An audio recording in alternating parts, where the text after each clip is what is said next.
Assalamualaikum warahmatullahi wabarakatuh. Salam santun, damai sejahtera, Om Swastiastu, nama budaya, sehat selalu saudara sebangsa setanah air. Oke teman-teman, ya jumpa lagi di channel konten Akarwood. Ada hal yang cukup menarik buat saya di sore hari ini.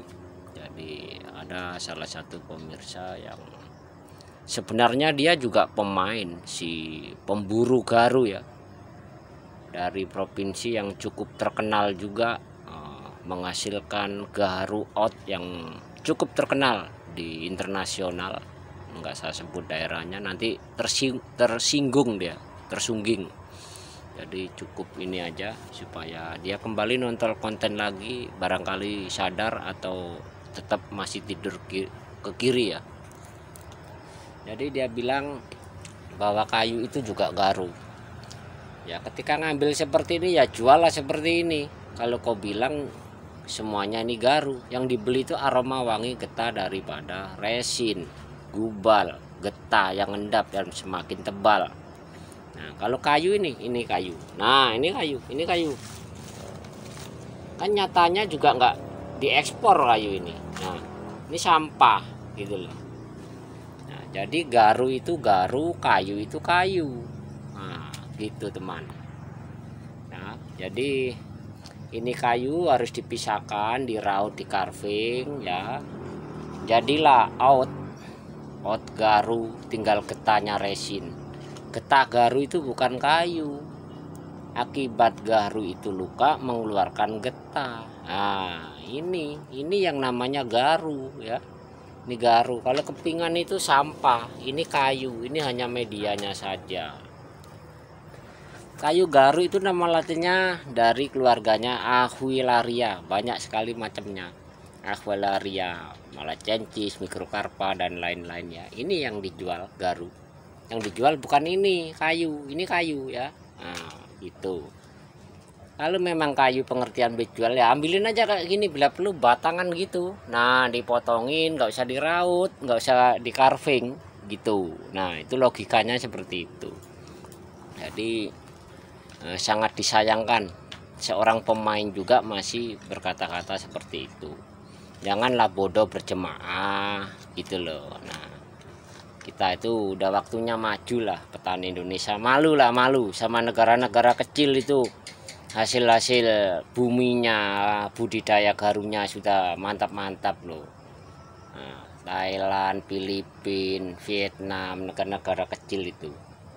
Coba kita udah ketinggal jauh. Jangan gemar nyolong terus di hutan, nanam tidak. Apalagi tentang data kayak gini ndak paham. Mana yang ilegal, mana yang legal. Aturan rancu semua yang ada di pusat sampai ke bawah berdampak kepada orang-orang yang punya semangat tinggi untuk menaikkan nama bangsa ekspor garu.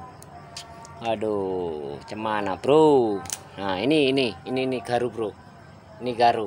Nah ini garu bukan kayu. Nah ini garu. Ini kita bakar sedikit aja, nggak usah banyak-banyak. Kalau garu dibakar itu gini. Nah, biar tahu reaksinya. Nah, nanti kita bandingkan. Ini kayu. Nah ini kau bilang kayu juga. Nah, itu garu. Nah itu garu kalau kena panas seperti itu namanya garu ya.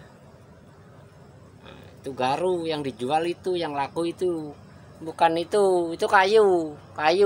Nah orang itu suka wangi ini, aroma ini yang dibeli, bukan kayu ini. Kita bakar kayu ini sama enggak kualitasnya. Nah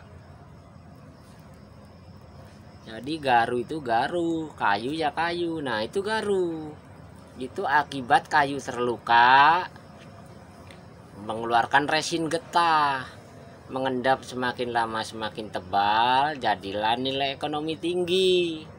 Itu barang langka, emas hitam, itulah garu. Nah ya tuh, kalau kayu ya kayu.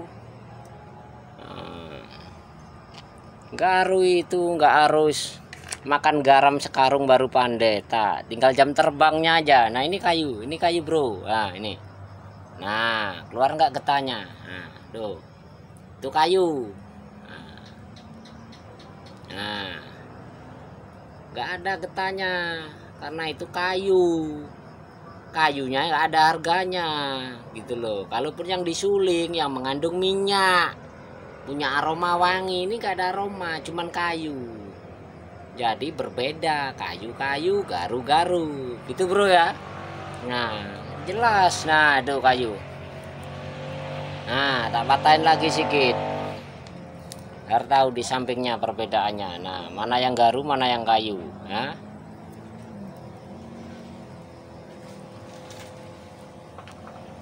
Nah itu, nah nampak bro, nampak nggak? Pakai kacamata kalau nggak nampak ya, biar tahu bedanya mana garu mana kayu. Nah itu ya, itu yang garu karena udah dipisahkan. Belum dipisahkan ini garunya, ini kayunya. Oke sedikit tak kasih pesan-pesan biar pandai teman-teman semua, saudara-saudaraku, teman-teman yang ada di grup. Nah ini ya, setelah kalian ini kena undang-undang ini, ketika bisa memenuhi syarat-syarat yang sangat berat dan tidak mungkin, harus punya perusahaan, harus OSS, wah segala macam ribet pokoknya, ngabisin duit itu. Nah ini setelah itu kalian ngurus lah seperti ini formatnya, persis sama seperti ini. Nanti akan dapat yang namanya SK. Baru kalian boleh jualan. SK itu namanya SADN. SADN itu singkatannya dari surat edar dalam negeri ya. Ini yang menandatangani SK. Ini SK teman-teman. Nah, tuh yang menandatangani SK. Ini baru SK dalam negeri. Nah, itu Jakarta 4 Agustus. Ini berlaku per 5 tahun. Kalian harus membayar administrasinya dulu, baru dapat keluar SK ini ya. Ini per 5 tahun kalian harus bayar pajak dulu ya, bayar PNBP. Ini bayar ini dulu baru dapat SK ini namanya.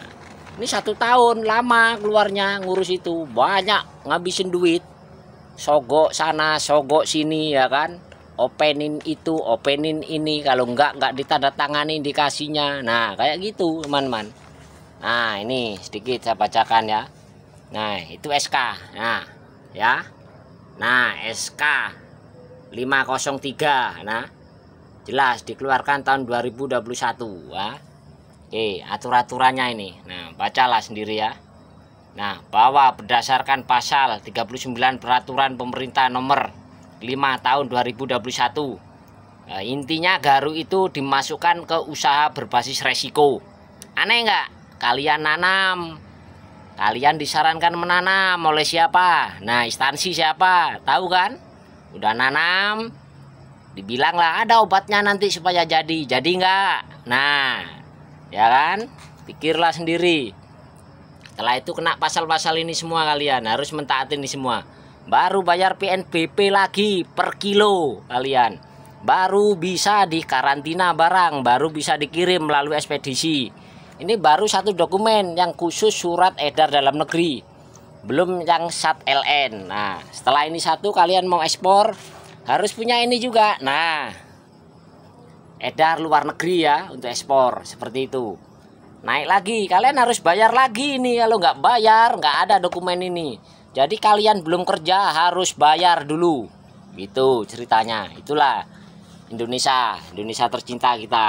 Nah, baru namanya CITES. Nah ini tahu nggak CITES fungsinya apa? Ini untuk mengambil kalian di hutan.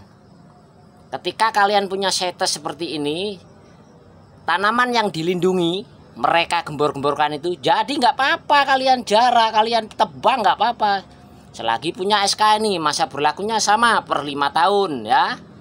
Nanti ada kuota. Dalam 1 tahun ini kalian sudah menebus kuota berapa ke kementerian. Misalkan 1 ton, 1 tahun harus ngambil 1 ton. Jangan lebih dari itu. Kalau lebih itu namanya pelanggaran. Nah itu teman-teman. Nah ini semua. Itulah fungsinya CITES. Jadi yang katanya itu dilindungi, jadi nggak dilindungi. Ketika kamu punya izin, kamu bisa menebus pakai uang ke kementerian sana, itu juga gitu, bayar di muka dulu. kamu harus bayar setor dulu. Nah, kalau nggak setor nggak bisa dapat kayak gini. Nah, itu baru yang wajib mengenai administrasi, ya. Belum nanti kalau udah panen, kamu di BAP, begono begini, begono. Ini waktu lama. Pembelimu sudah datang hari ini ya. Nah, udah. Atau dapat pembeli, ditransferlah ke uang, dapatlah uang dari Arab Saudi. Dia minta 1 minggu paling lama dikirimkan. Setelah kau menyatakan buat laporan bahwa kau mau mengekspor ini ke tingkat mana, balai BKSDA-nya, itu surat itu 1 bulan baru datang kembali ke kamu, baru kamu bisa ekspor. Pembelimu kemana? Udah kabur, nggak percaya sama kamu, katanya kamu nipu. Nah, sistemnya itu lambat seperti itu. Nah, kalau kamu lari di pusat sana, tempat ramai yang di undang-undang mereka sediakan dokumen yang kapan saja bisa dijual. Kau mengirim berapa? Ini aku tulis, seperti itu. Tulis, dokumennya harga sekian, langsung lolos. Nah, itulah salah satu permainan monopoli masa kini.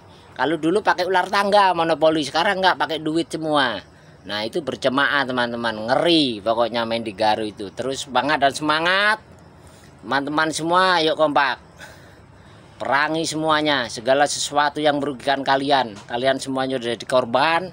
Menanam Garu tak kunjung jadi, banyak uang, frustasi, ada yang gila, ada yang nanam sampai mati orangnya, nggak juga panen. Ayo, kita sudah punya solusi mengenai organik yang sudah jelas.